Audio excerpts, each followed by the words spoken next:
Halo, di sini saya akan menjelaskan mengenai economic order quantity, safety stock, dan reorder point. Sebelumnya, saya akan memperkenalkan diri saya. Nama saya Olivia Vergina Bemei dengan nomor induk mahasiswa 2019 04 2014 037, kelas AB Manajemen Ekstensi dengan mata kuliah Teori Pengambilan Keputusan. Yang pertama, saya akan menjelaskan mengenai definisi economic order quantity, yaitu model economic order quantity merupakan model matematik yang menentukan jumlah barang yang harus dipesan untuk memenuhi permintaan yang diproyeksikan dengan biaya persediaan yang diminimalkan. Yang berikut yaitu variabel dan asumsi dalam economic order quantity.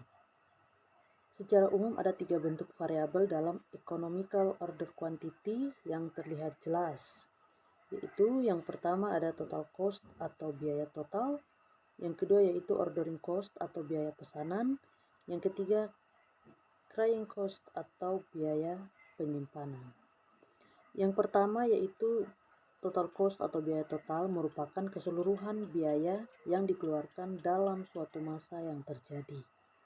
Yang kedua yaitu ordering cost atau biaya pesanan, yaitu merupakan keseluruhan biaya yang dikeluarkan selama dalam proses pembelian. Kemudian yang ketiga, yang terakhir yaitu carrying cost atau biaya penyimpanan, yaitu merupakan biaya-biaya yang dikeluarkan sehubungan dengan penyimpanan dari perusahaan atau pasar.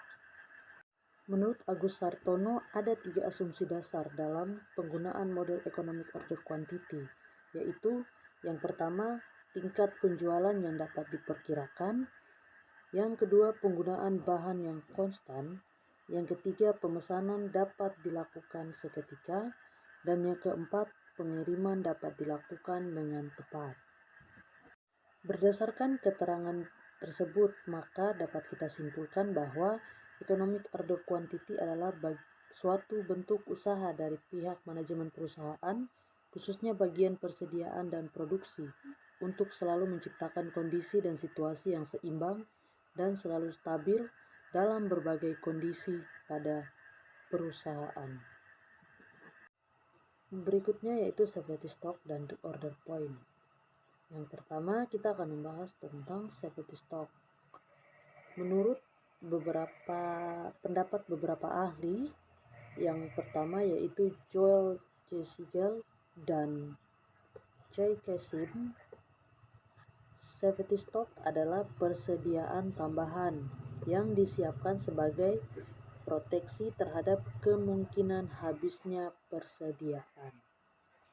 Yang berikutnya, menurut Kashmir dan Jafar, yaitu terdapat beberapa faktor penentu dalam menghitung besarnya safety stock, yaitu antara lain yang pertama adalah penggunaan bahan baku rata-rata, yang kedua yaitu faktor waktu, dan yang ketiga yaitu biaya yang dikeluarkan atau yang digunakan oleh perusahaan tersebut.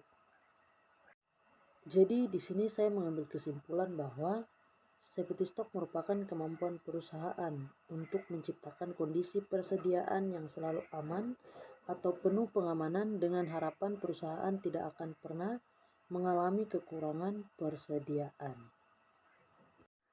Kemudian menurut Farah Margareta bahwa ada beberapa faktor yang mempengaruhi besarnya safety stock, ialah yang pertama yaitu sulit atau tidaknya bahan atau barang tersebut diperoleh. Kemudian yang berikutnya yaitu kebiasaan pemasok menyerahkan barang atau bahan yang diberikan.